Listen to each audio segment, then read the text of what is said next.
ایران کا ایک ڈرائیور جو کہتا ہے میں ٹرک چلاتا تھا، پہلے زمانے میں مشہد میں برف باری بہت شدید ہوتی تھی، کہہ رہے مشہد سے ٹرک چلا کے میں تہران کی طرف جانا چاہتا تھا تو شدید راستے میں برف باری ہوئی، اتنی برف باری کہ جو گاڑی کے وائپر تھے وہ بھی کام کرنا تقریباً چھوڑ گئے۔ میں نے اپنے ٹرک کو سائڈ پہ لگایا اور میں نے سوچا کہ جب برف تھم جائے گی اس کے بعد میں راستے پر آگے بڑھوں گا، لیکن کہتا نہیں، برف تھمنے والی نہیں تھی اور زیادہ برف باری شدید ہو گئی، یہاں تک کہ میں نے نوٹ کیا کہ راستے پر جتنی گاڑیاں آ رہی تھی ان گاڑیوں نے بھی آنا چھوڑ دیا۔ اب بیچ صحرا میں، مشہد اور تہران کا سفر بہت لمبا ہے اور 80% یہ راستہ صحرائی راستہ ہے۔ کہتے میں نے کہا کوئی بات نہیں، ابھی بھی کانفیڈنس تھا کہ کچھ بھی نہیں ہوگا، برف باری تھم جائے گی۔ میں نے گاڑی کو بند نہیں کیا، کہیں ایسا نہ ہو کہ انجن ٹھنڈا پڑ جائے پھر انجن اسٹارٹ نہ ہو۔ لیکن چند منٹ کے بعد میں نے دیکھا کہ انجن نے آوازیں کرنا شروع کر دی، جیسے انجن بھاری ہو گیا ہے۔ ایک بار بھاری ہوا، دو بار بھاری ہوا، پھر بھی میں پریشان نہیں ہوا کیونکہ مجھے سارا میکینک کا کام آتا تھا۔ میں نے کہا بند بھی ہو گیا تو میں اسٹارٹ کر لوں گا، لیکن کہتا 3-4 مرتبہ اس نے آواز کیا اور چوتھی مرتبہ انجن بند ہو گیا۔ کہہ رہا اب پریشانی شروع ہو گئی، خوف شروع ہو گیا کہ کیا ہوگا میرا۔ میں جلدی سے اترا، پانا اٹھایا اور جہاں جہاں تک ہو سکتا تھا میں نے انجن کو دیکھا، انجن بھی صحیح سالم تھا، ہر چیز میں نے چیک کی۔ گاڑی کو اسٹارٹ کرنا چاہا، گاڑی اسٹارٹ نہیں ہوئی۔ اتنے میں کہتا ہے میں گاڑی کے کمرے میں آ کے بیٹھ گیا، بس یہ تھا کہ اندر برف نہیں آ رہی تھی لیکن سردی وہی تھی جو باہر والی سردی تھی۔ اب کہتا ہے موت کی یاد آنے لگی مجھے۔ میں نے کہا ڈرائیور اب تو تو مر گیا، اتنی سردی، سامنے سے کوئی گاڑی نہیں، انجن بھی بند ہو گیا، اور آہستہ آہستہ میں نے محسوس کیا کہ مجھ پر غنودگی طاری ہو رہی ہے۔ میں سمجھ رہا تھا کہ یہ غنودگی نیند کی نہیں ہے، اگر آنکھ لگی تو یہاں میں مر جاؤں گا۔ کہا نہ کہیں اپنی نسلوں کے ذہنوں میں امامت کے نظریے کو مضبوط کرو گے تو یہ بچ جائیں گے۔ کہتے اچانک کسی مجلس میں کسی مولانا کا جملہ سنا تھا کہ شیعو ہم وہ ہیں جن کا امام زندہ ہے۔ تو کہتا ہے میں نے 3 مرتبہ زبان سے جملہ کا یا صاحب الزمان ادرکنی، مولا میری مدد کو آئیے، مولا میری مدد کو آئیے۔ کہہ رہا جب یہ کہہ رہا تھا تو شاید ہمارے برادر یہ سوال کریں کہ اس نے یا اللہ مدد کیوں نہیں بولا۔ کہتا ہے میں نے یہ نہیں بولا اے اللہ میری مدد کر، میں نے کہا یا صاحب الزمان ادرکنی، خود ہی کہتا ہے۔ کہتا ہے مجھے شرم آ رہی تھی کہ میں اللہ سے مدد مانگوں۔ کہ کس بات پہ؟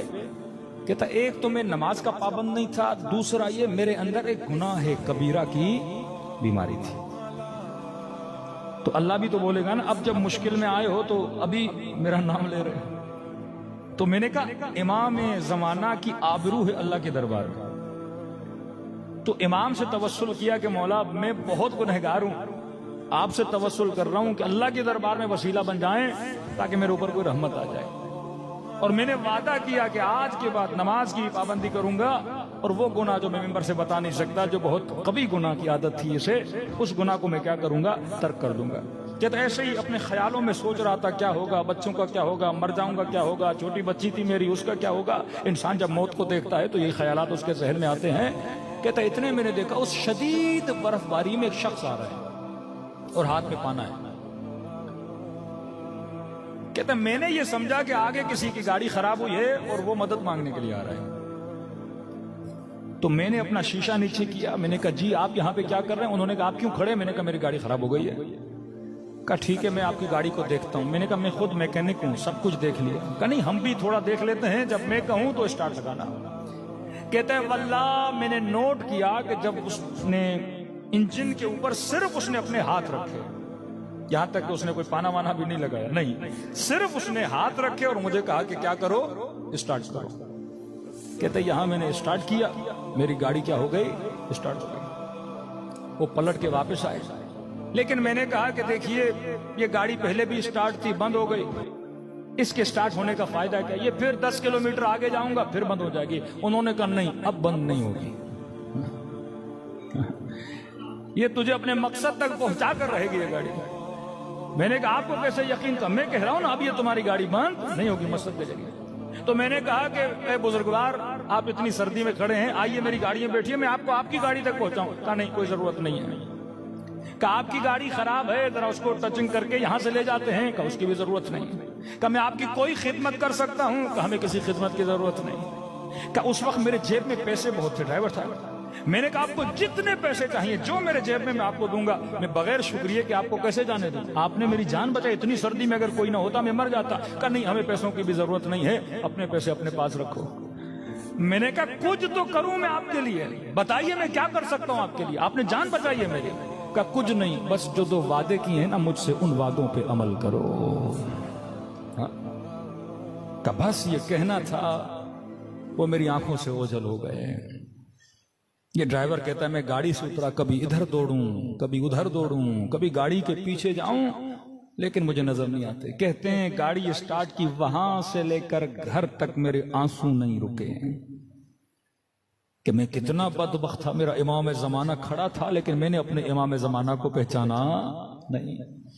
کہتا دیر رات کو گھر پہنچا، اپنے بچوں کو سفرے پہ بٹھایا، بیوی کو سفرے پہ بٹھایا، اور میں نے کہا اے میری زوجہ، اے میرے بچوں، آج کے بعد زندگی گزارنے کا طریقہ میں بدلنے والا ہوں۔ آج کے بعد نماز وقت پہ پڑھیں گے۔ زوجہ کو کہا دیکھ آج کے بعد اپنے حجاب میں سستی نہ کرنا۔ بچوں کو سمجھایا کہ بچوں یہ کرنا۔ کہ میری بیوی اتنی خوش ہوئی، کہنے لگی کہ میں تو کب سے چاہتی تھی تو دیندار بنے، لیکن تو دیندار نہیں بنتا تھا، لیکن یہ بتا تیرے اندر تبدیلی کیسے آئی؟ اس نے واقعہ سنایا کہ امام زمانہ مجھے نظر آئے تھے، مولا نے میری جان کو بچایا۔ کہتا ہے جب ڈرائیوروں کے بیچ میں گیا یا اذان کا وقت ہوا، سارے ڈرائیور چلے گئے کھانا کھانے، مجھے کہا تو بھی چل کھانا کھا۔ میں نے کہا نہیں، پہلے میں نماز پڑھوں گا، بعد میں کھانا کھاؤں گا۔ تعجب کرنے لگے، آج تو بڑا متقی بن رہا ہے، آج تو بڑا پرہیزگار بن رہا ہے۔ تانے دینے لگے اتنے دن تو کیا کرتا تھا، آج کیسے بن گیا؟ کہ یہ میرا کمال نہیں ہے، یہ فرزند زہرا کا کمال ہے۔ تو کبھی کبھی اس طرح سے جن کے عقیدے باطن میں مضبوط ہوتے ہیں، اہل بیت زیادہ عقیدوں کو مضبوط کرانے کے لیے اپنی زیارتیں کرواتے ہیں۔ صلوات پڑھے محمد و آل محمد۔